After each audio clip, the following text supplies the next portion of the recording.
शंकरं शंकराचार्यं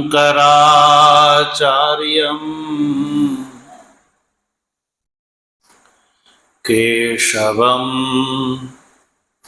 बादरायणं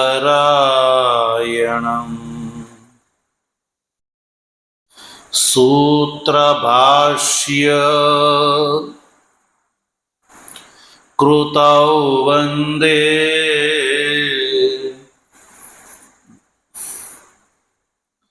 भगवन्तौ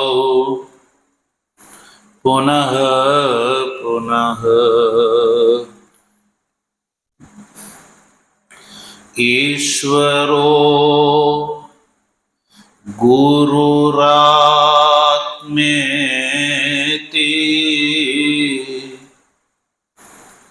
मूर्तिभेद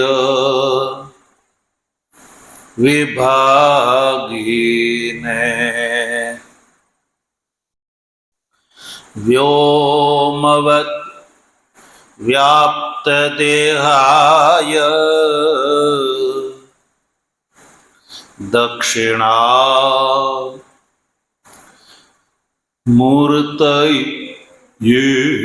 नमः। ओम शांति शांति शांति। श्रीमन्नारायण नारायण नारायण,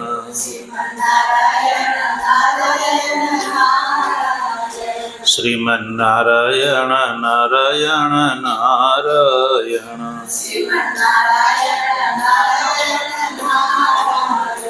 भजमन नारायण नारायण नारायण, भजमन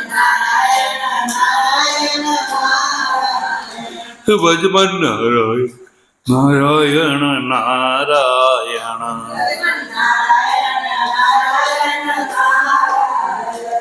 सदगुरुदेव।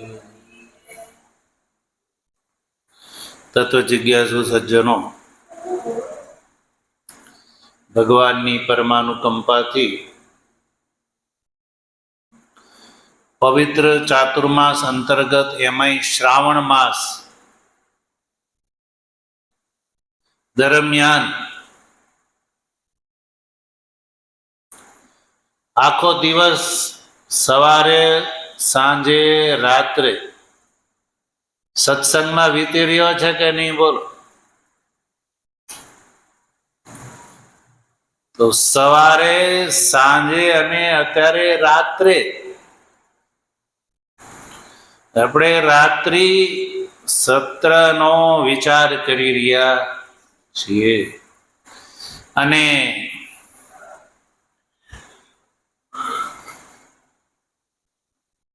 આ સત્રમાં ભગવાન શંકરાચાર્યજી દ્વારા રચિત ભજગોવિંદમનો સત્સંગ આપણે કરી રહ્યા છીએ, જેનું બીજું નામ છે ચરપટ પંજરિકા અથવા મોહ મુદ્ગર. એટલે કે આ જે જીવ છે, સંસારની અંદર આસક્ત જે જીવ છે, એ આસક્તિનું કારણ મોહ છે. શું છે? મોહ.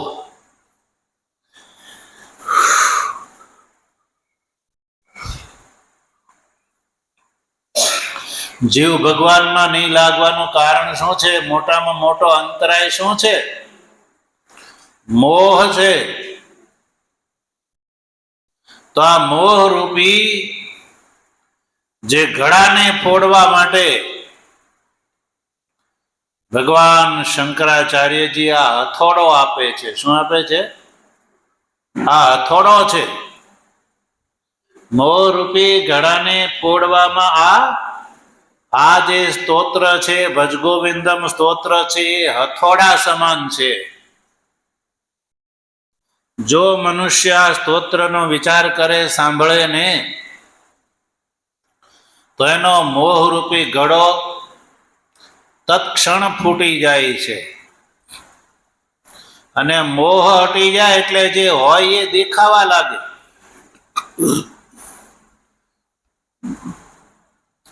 મોહનો અર્થ છે સજ્જનો અવિવેક, અને અવિવેકના કારણે પરમાત્માના બદલે સંસાર દેખાય છે. પરમાત્મા જગદાકાર રૂપ ધારણ કરીને વિલસી રહ્યા છે, પણ આ જીવને પરમાત્મા નથી દેખાતા, પણ સંસાર દેખાય છે.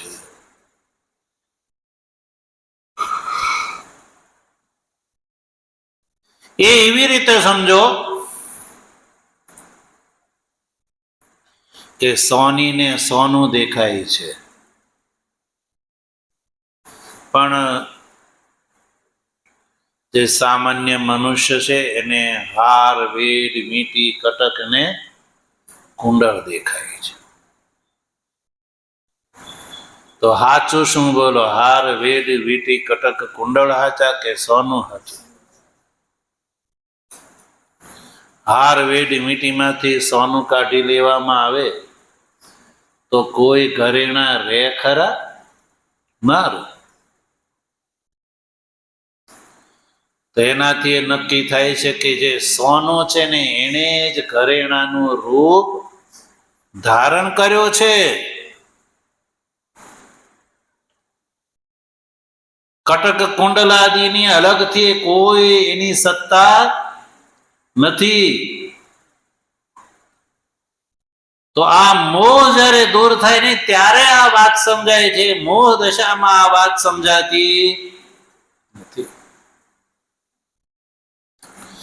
ભગવાન ભાષ્યકારનો પ્રયાસ છે કે પ્રત્યેક મનુષ્ય આ સંસારની વાસ્તવિકતાને જાણી અને સંસારમાંથી મોહ દૂર કરી વૈરાગ્યવાન થઈને પરમાત્માને જાણવાનો અધિકારી બની જાય. એટલા માટે આ મોહરૂપી ઘડાને ફોડવા માટે ભગવાન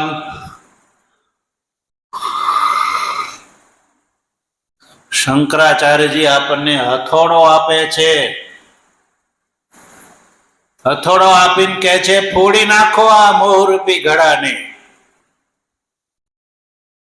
અને ભગવાનના થઈ જાઓ, સંસારના નહીં.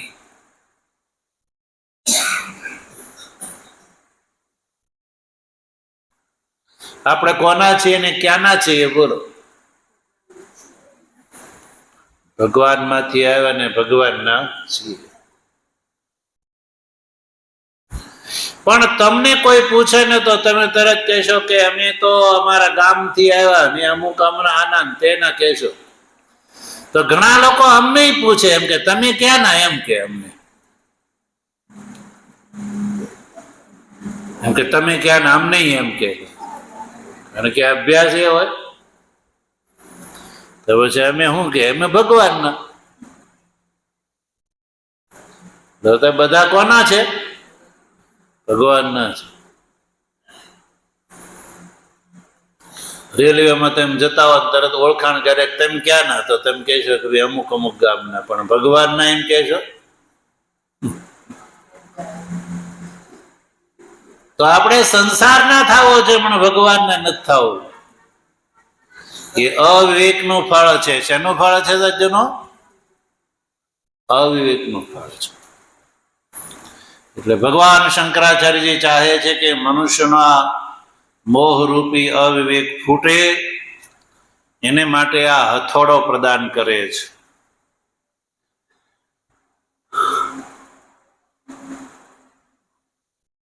યદ્યપિ આ મોહરૂપી ઘડો જે છે ને સજ્જનો એવો છે કે યદ્યપિ એ તો એક જ ઘાએ ફૂટી જાય એવો છે. એક જ ઘાએ એક હથોડો મારો ને તો ફૂટી જાય. ભગવાન શંકરાચાર્યજી તો 31 હથોડા માર્યા. કેટલા?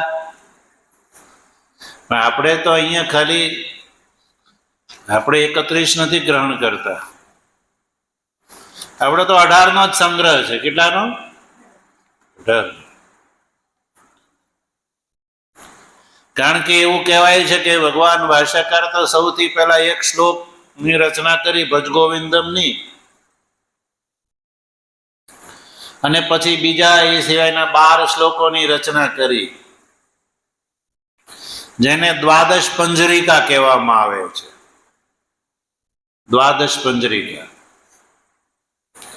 અને પછી બીજા અન્ય શ્લોકો છે એ એમના અનુયાયી શિષ્ય વર્ગથી થયેલા છે. અને અંતમાં પછી ભગવાન ભાષ્યકારના 4 શ્લોકો બીજા છે. એટલે 13 ને 4 17, 18 જે શ્લોકો છે એ ભગવાન શંકરાચાર્યજી દ્વારા રચેલા છે.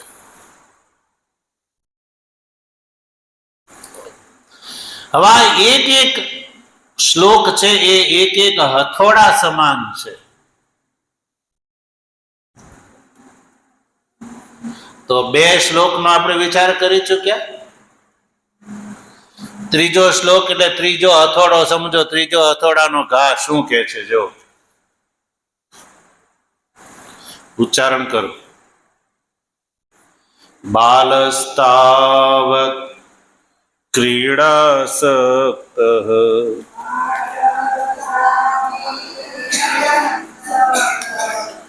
બાલસ્તાવત ક્રીડાસક્ત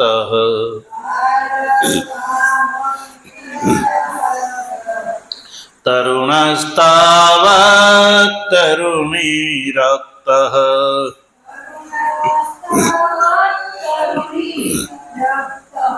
વૃદ્ધસ્તાવત ચિંતામગ્નઃ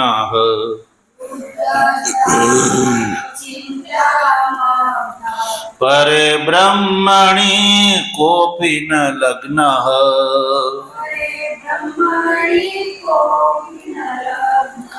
ભજ ગોવિંદમ ભજ ગોવિંદમ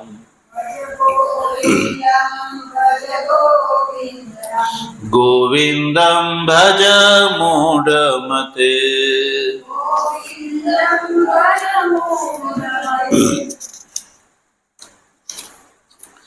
તો દિવસ રાત સવાર સાંજ શિશિર વસંત સજ્જનો આ રીતે કાળ જે છે ને એ ક્રીડા કરી રહ્યો છે અને સંસારને ગળી રહ્યો છે. તો મનુષ્ય શું કરવું જોઈએ? તો આ મનુષ્ય જીવનની જે આયુષની જે 4 અવસ્થાઓ છે ચારેયને સફળ કરી લેવી જોઈએ. આ જીવ શું કરે છે?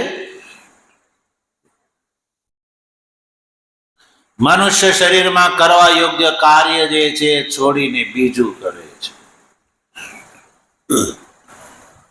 અને આ અમૂલ્ય મનુષ્ય જન્મની આયુષ્યને વેડફી નાખે છે.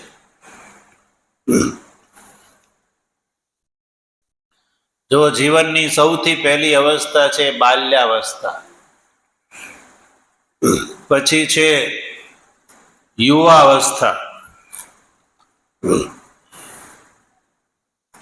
પછી છે આધેડ અવસ્થા અને પછી વૃદ્ધાવસ્થા.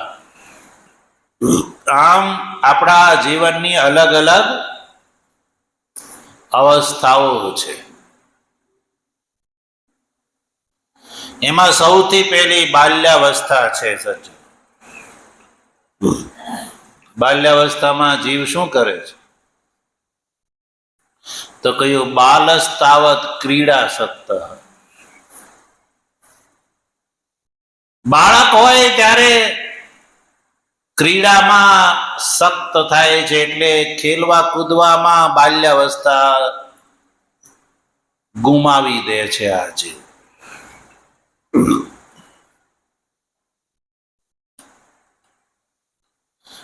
અને જ્યારે યુવાવસ્થા આવે ત્યારે પછી શાદી વિવાહ કરે. શું કરે? લગ્ન થઈ જાય. લગ્ન થઈ જાય અને પત્ની આવે એટલે પત્ની પરાયણ થઈ જાય.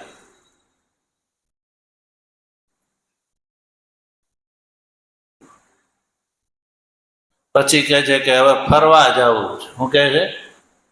ફરવા જવું. અને એ અવસ્થા જતી રહે. છોકરાઓ થઈ જાય, છોકરાઓના લગ્ન થઈ જાય, આધેડ અવસ્થા એમાં જતી રહે. વૃદ્ધાવસ્થા આવે ત્યારે પછી ચિંતા મગ્ન થઈ જાય. એટલે વૃદ્ધસ્તાવત ચિંતા મગ્ન,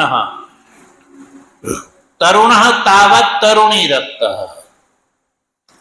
તરુણ અવસ્થામાં તરુણીમાં રક્ત થઈ જાય છે, વૃદ્ધાવસ્થામાં ચિંતામાં મગ્ન થઈ જાય છે. અરે હવે મારું શું થશે? પણ આ જીવ જે છે, ભગવાન ભાષ્યકાર સ્તોત્રકાર આક્રોશ પૂર્વક કહે છે કે પરે બ્રહ્મણી કોપી ન લગ્ન. પરબ્રહ્મ પરમાત્માની અંદર આ જીવ લાગતો. જો બાલ્યાવસ્થા કેવી છે ખબર? બાલ્યાવસ્થા જે છે એ અભ્યાસ માટે છે, વેદાભ્યાસ માટે છે. રમવા માટે નથી, પણ વેદાભ્યાસ માટે છે. જેને આ વાતની સમજ છે ને એ તો વેદાભ્યાસ કરવામાં લાગી જાય છે. એ બાલ્યાવસ્થાને રમવા ખેલવામાં વિતાવતા નથી. ધ્રુવ પ્રહલાદને લઈ લો.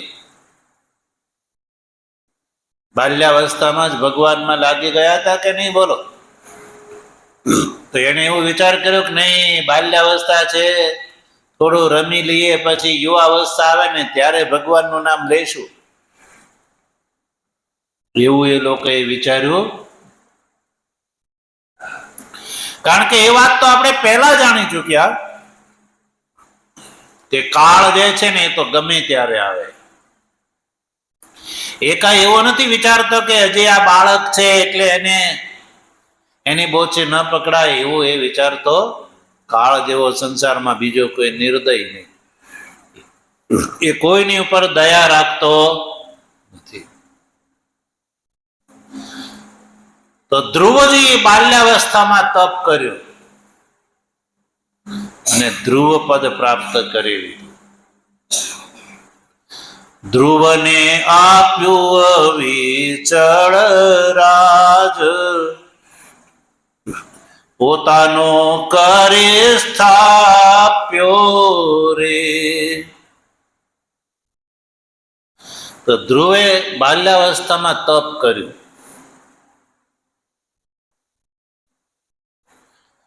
અને બાલ્યાવસ્થામાં એમણે ભગવાન મેળવી લીધા. નારદજી એને તરવાનો મંત્ર આપ્યો, દ્વાદશાક્ષર મંત્ર, ઓમ નમો ભગવતે વાસુદેવાય. આ મંત્ર આપ્યો કે તું રટજે. ધ્રુવજીએ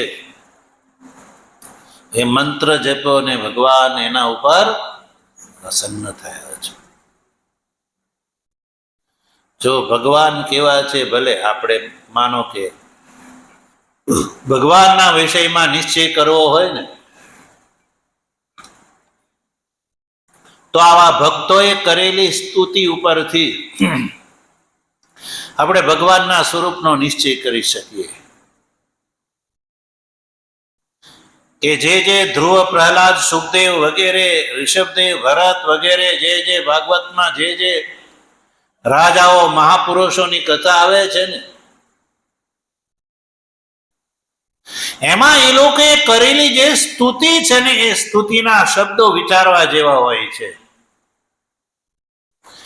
એનાથી આપણને ખબર પડે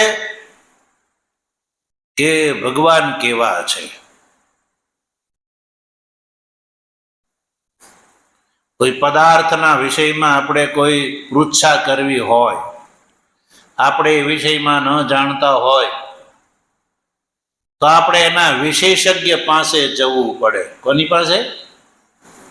જે એ પદાર્થનો વિશેષજ્ઞ હોય ને એને પૂછવા જઈએ કે ભાઈ આ બતાવીને આ શું છે. કોઈ વસ્તુ ખરીદવી હોય, સોનું ખરીદવું હોય ને ખબર ન પડતી હોય તો તમે લેવા જાઓ તો જે વેચવા વાળો જે છે એ પિત્તળ ફટકારી દે, એટલે આ સોનું છે ને ખબર ન પડતી હોય તો એ પિત્તળ લઈને વિયો આવે ઘરે. તો પછી શું કરવું પડે કે વિશેષજ્ઞ હોય એને લઈ જવો પડે કે ભાઈ ચાલ ને ભાઈ મારે સોનું ખરીદવું છે, વળી એમાં છેતરાઈ જઈએ, લાખ લાખ રૂપિયાનો ભાવ થઈ ગયો હોય, એમાં આપણે વિશેષજ્ઞ વિશે પૂછીએ અને એની સલાહ લઈએ. તો ભગવાનના સ્વરૂપ વિશે જો જાણવું હોય તો જેણે જેણે ભગવત તત્વને પ્રાપ્ત કર્યો ને એને ભગવત તત્વનું જેવું વર્ણન કર્યું એ આપણા માટે શું છે? માન્ય છે. શું છે? માન્ય છે. તો ધ્રુવજીએ બાલ્યાવસ્થામાં જ ભગવાનને પ્રાપ્ત કરી લીધા હતા ભાઈ. ત્યારે સામાન્ય જેવી બાલ્યાવસ્થા જે છે રમવા ખેલવામાં વિતાવી દે છે. અને ધ્રુવજીએ તપ કર્યું. શું કર્યું? તો બોલો, તપ કર્યું. અને તપ કર્યું અને તપથી ભગવાન પ્રસન્ન થયા. પણ ધ્રુવજીનું ચિત્ત જે છે ને એ તો અંતરાત્મામાં હતું. એટલે ભગવાન જ્યારે બાહ્ય રૂપ ધારણ કરીને ધ્રુવજીની સામે પ્રગટ થયા ત્યારે ધ્રુવજીએ ભગવાનની સ્તુતિ કરી છે. સ્તુતિ કેવી કરી છે? જો સ્તુતિની અંદર ભગવાનના સ્વરૂપનો ઉલ્લેખ હોય છે અને જેવા ભગવાનના સ્વરૂપનું દર્શન થયું ને એનો ઉલ્લેખ કરેલો છે. ધ્રુવજીએ ઉલ્લેખ કર્યો છે, યોંતઃ પ્રવિશ્ય મમ વાચમિમામ પ્રસુપ્તામ સંજીવયત્યખિલ શક્તિધર સ્વધામ્નઃ અન્યાંશ્ચ હસ્તચરણ શ્રવણત્વગાદીન પ્રાણાન નમો ભગવતે પુરુષાય તુભ્યં. આવો ધ્રુવજીએ સ્તુતિમાં કહ્યું. તો ભગવાનના દર્શન ધ્રુવને કેવા થયા છે એ આ સ્તુતિના આ શ્લોકથી ખબર પડી છે. ધ્રુવજીએ શું કહ્યું કે જે ભગવાન અંતઃ પ્રવિશ્ય એટલે મારા હૃદયની અંદર પ્રવેશ કરીને આત્મરૂપથી આપણા બધાના હૃદયની અંદર ભગવાન બેઠેલા છે કે નહીં? બોલો. કે કેવળ ધ્રુવજીના જ હૃદયમાં બેઠેલા હતા? આપણા બધાના હૃદયમાં કોઈ બીજું બેઠું છે? નહીં. ધ્રુવજીને જે હૃદયની અંદર ભગવાન દેખાણા એ જ ભગવાન આપણા બધાના હૃદયની અંદર વિદ્યમાન છે. પણ આપણું ધ્યાન એ તરફ જતું નથી અને ધ્રુવજીનું ધ્યાન ગયું એટલે ધ્રુવજીએ તો કહ્યું કે જે પરમાત્મા મારા હૃદયની અંદર પ્રવેશ કરીને તો પછી પરમાત્મા આપણા હૃદયની અંદર પ્રવેશ કરેલા છે એ ખબર કેમ પડે ને એમાં પ્રમાણ શું કે હૃદયની અંદર પ્રવિષ્ટ છે પરમાત્મા? તો સૌથી પહેલી ઓળખાણ છે સૂતેલી વાણીને જગાડે છે. શું કરે? બોલો. મમ વાચમ ઇમામ પ્રસુપ્તામ સંજીવયતિ. ધ્રુવજી કહે છે કે મારી જે સૂતેલી વાણી છે ને એ જગાડે છે. ક્યારે આપણે વિચાર કર્યો કે આ બોલે છે એ કોણ? મન તું અળગુ ક્યાં ફળાય બીજો નથી બોલતો તારી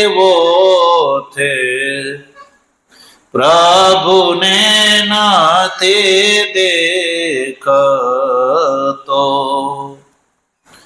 કુંડળ ઓથે જેમ કનક ઢંકાય, બીજો નથી બોલતો. તો અવાજ ક્યાંથી નીકળે છે? કોણ બોલે છે? આત્મા છે. કોણ છે? આત્માથી અવાજ નીકળે. મળદું બોલે ભાઈ? તો મળદું નથી બોલતું. મળદાની અંદરથી ચૈતન્ય જે છે ને એ નીકળી ગયું. અને આપણે બોલીએ છીએ તો આ વાણી ક્યાંથી નીકળે છે? ઓમ ઓમ સોહમ મંત્ર તો નાભીથી ઉઠે. ક્યાંથી? નાભી. પરા પશ્યંતી, મધ્યમાને વેખરી, આ 4 પ્રકારની સજ્જનો વાણી છે. નાભી ચક્રની નીચે સહસ્રાર ચક્ર છે. સહસ્રાર થી નાભી ચક્ર સુધી જે વાયુનું અભિવ્યંગ્યમ છે ને એને પરાવાણી કહેવામાં આવે. અને નાભી ચક્ર થી હૃદય ચક્ર સુધી જે છે વાયુનું અભિવ્યંગ્યમ થાય ને એને પશ્યંતી વાણી કહેવામાં આવે. અને હૃદય ચક્ર થી જે છે સહસ્રાર થી નાભી પરાવાણી, નાભી થી હૃદય પશ્યંતી વાણી, અને હૃદય ચક્ર થી કંઠ સુધી મધ્યમા વાણી, અને કંઠથી આગળ કંઠ સહિત તાલવાદી સ્થાન પ્રયત્નની સાથે ટકરાઈને જ્યારે વાણી નીકળે ને એને વૈખરી વાણી કહેવામાં આવે છે. તો કંઠ સુધી જે છે ને એ અકારના રૂપમાં આવે છે. કંઠથી અકારનું રૂપ ધારણ કરે છે. નીચેથી તે અકારના રૂપમાં આવે છે. પછી અકારમાંથી બધા વર્ણોની ઉત્પત્તિ થાય છે. અકારો વે સર્વા વાક એવું શ્રુતિ કહે છે. અકારાદિ હકારાદિ વર્ણ બધાનું મૂળ ઉત્પત્તિ સ્થાન છે અકાર. એટલે બાળક જન્મે ને એટલે સૌથી પહેલો અકાર બોલે છે. શું બોલે છે? અકાર બોલે. અકારથી જીવનનો પ્રારંભ. જન્મ અને મૃત્યુની વચ્ચેની જીવત અવસ્થા જે છે એ ઉકાર છે, અને મૃત્યુ છે એ મકાર છે. તો ધ્રુવજી કહે છે કે જે અંદર મારા હૃદય કમળની અંદર પ્રવેશ કરીને મારી સૂતેલી વાણીને જે જગાડે છે, એટલે આપણને જગાડે છે તો આપણી અંદર પણ એ જ પરમાત્મા છે. અને એ શક્તિ કઈ છે? અખિલ શક્તિ ધર સ્વધામના. એ પરમાત્મા અખિલ શક્તિને ધારણ કરવા વાળા છે, અને પોતાના ધામથી સ્વરૂપથી કેવળ વાણીને જ નહીં સજ્જનો, અન્યાંશ હસ્ત ચરણ શ્રવણ ત્વગાદિન સંપૂર્ણ કાર્યકરણ સંગાતને જે શક્તિ પ્રદાન કરે છે. હાથ પગ જે છે વાણી વગેરે શેની તાકાતથી ચાલે છે? એ આત્માને શક્તિથી ચાલે છે. એટલે પરમાત્મા આપણા બધાની અંદર આત્મરૂપથી વિદ્યમાન છે એવું ધ્રુવજીએ કહ્યું. તો બીજું આપણે ન સાંભળીએ, કોઈની વાત ન સાંભળીએ, પણ ધ્રુવ પ્રહલાદની વાતો જે છે એણે જે ભગવાનના સ્વરૂપનું વર્ણન કર્યું એ તો આપણે માનવું જોઈએ કે ન માનવું જોઈએ? બોલો. પણ આ જીવ એવો અવળો છે ને એટલે ખોટું તરત પકડી લે છે, સાચું નહીં માને. કોકને એમ કહેવામાં કે અમુક જગ્યાએ તમારે નહીં જવાનું, તો એ ન્યા નહીં જાય. પણ જવાનું કીધું હોય ને તો ત્યાં પાછો નહીં જાય. જવાનું કીધું હોય ત્યાં નહીં જાય. વ્યસન છોડવાનું કીધું હોય ને તો નહીં છોડે વ્યસન. જ્યોતિષની વાત માનશે, ભુવાની વાત માનશે. આજકાલ ભુવાનું બહુ ચાલે ને. ભુવો એમ કે ભાઈ વધાવો છે. શું છે? વધાવો છે. તો તરત માની લે છે. અને મહાપુરુષો શાસ્ત્રના પ્રમાણથી કે તારી અંદર ભગવાન છે. હારે તારા ઘટમાં ગોવિંદ બોલે, તો એ નહીં માને. પણ તને હાડાહાથી બેઠી છે તો તરત માની લે છે. અને ભૂવો એમ કે તને જોડિયું વળગ્યું છે ને તો નહીં વળગ્યું હોય તોય માની લે છે. બોલ. એટલે મહાપુરુષો કહે છે કે તારી ઉલટી છે ગતિને મતી રે, ભજન કેમ કરતો નથી.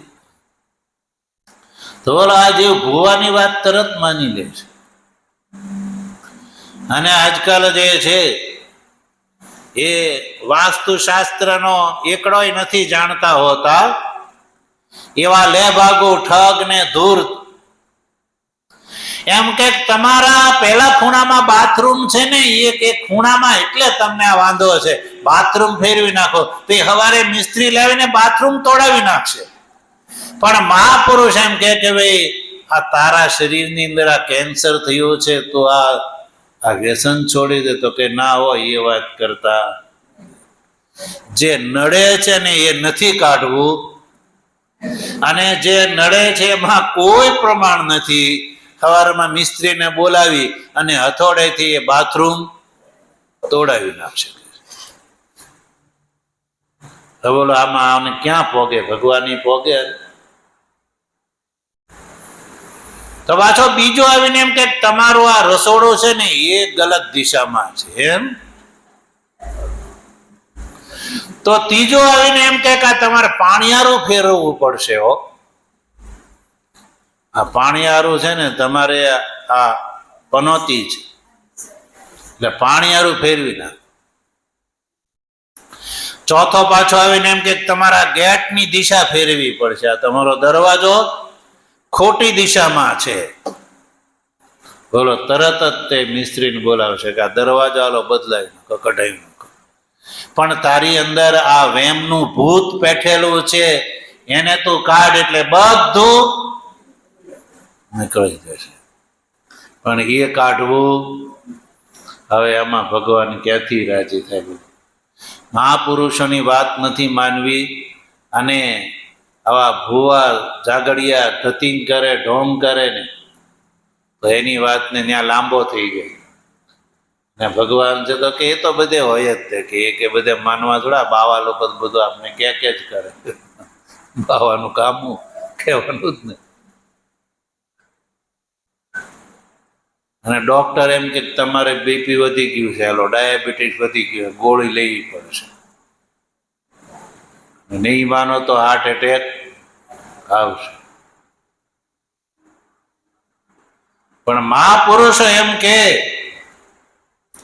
તો આ જ્ઞાનની ગોળી લે તો તારા જન્માદિના દુઃખો મટી જશે, તો એ લેવી નથી. એટલે આ જીવને ધ્રુવ, પ્રહલાદ વગેરે જે બાલ્યાવસ્થામાંથી જેને ભગવાન મેળવી લીધા, તો બાલ્યાવસ્થામાં આપણે એમ કઈ છોકરાઓને સત્સંગમાં લાવજો, તો કે ના હો સ્વામીજી, એને તો કેટલું બધું કામ હોય ને, ટ્યુશન જવાનું હોય, ભણવાનું હોય, અને લાવવી તો એ બીજાનો નપાસ થાય. તો પછી એ જ છોકરો આગળ ભણીને હું કે બાપાને બાને હું ક્યાં મૂકવા જશે? વૃદ્ધાશ્રમમાં મૂકી આવો. ચાલો, ઘરમાં નડે છે કારણ કે ઓલી બહારથી વહુ લાવ્યો હોય એ એના પસંદની લાવ્યો હોય, માતા પિતાના પસંદગીની તો હોય નહીં. એને પસંદ કરી હોય અને પરાણે બેહાડી હોય ઘરમાં, એટલે પછી એ કે એ કર્યા વગર છૂટકો નહીં. એમ કે નહીં, તારા માતા પિતાને હું નહીં રાખું. તો એમ કહી દે તો શું કરો? બોલો. એટલે પછી એ આ દશા આવે. બાળકને જો પહેલેથી જો પોતાના કંટ્રોલમાં ન હોય તો આ દશા આવે. એટલે ભગવાન ભાષ્યકાર કહે છે કે બાલ્યાવસ્થાથી જ મનુષ્યએ પરમાત્મા પરાયણ થઈ જવું જોઈએ. બાલ્યાવસ્થા જે છે એ કેવલ ક્રીડા માટે નથી, ક્રીડામાં વેડફવી જોઈએ નહીં. અને આ જીવનની આગળની અવસ્થાની પણ વાત કરે છે. ભગવાનની કૃપા છે તો એનો વિચાર આગળ કરીશું. ॐ शङ्करं शङ्कराचार्यं केशवं बादरायणं सूत्रभाष्यकृतौ वन्दे भगवन्तौ पुनः पुनः। ईश्वरो गुरुरात्मेति मूर्तिभेदविभागिने व्योमवद्व्याप्तदेहाय दक्षिणामूर्तये नमः। ॐ शान्तिः शान्तिः शान्तिः। सच्चिदानंद माधवानंद सच्चिदानंद माधवानंद सच्चिदानंद